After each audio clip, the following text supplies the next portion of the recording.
বাঙালি নদীতে আজকে ঈদের পরের দিন দেখা যাচ্ছে মোটামুটি শিকারীরা বসছে।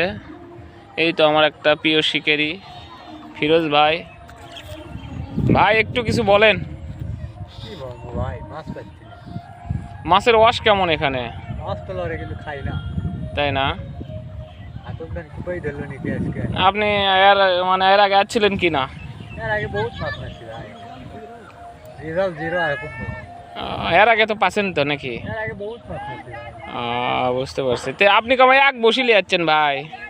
এড়াই লিয়েছি কারণ দুটো নাই। ও আপনার বাড়ি লুকে থুছে নাকি? বুঝতে পারছি। যাই হোক, ফিরোজ ভাইয়ের মনে খুব দুঃখ আছে, কারণ ফিরোজ ভাইয়ের বসি আসলে 3টে বসি, কিন্তু আজকে একটা লিয়ার 4 বউ বলে 2টে লুকে থুছে। ঠিক নাকি ফিরোজ ভাই? যাক, সবাই দোয়া করবেন ফিরোজ ভাইয়ের বইয়ের জন্যে, যেন বসিগুলেন যেন তাড়াতাড়ি ফেরত দেয়।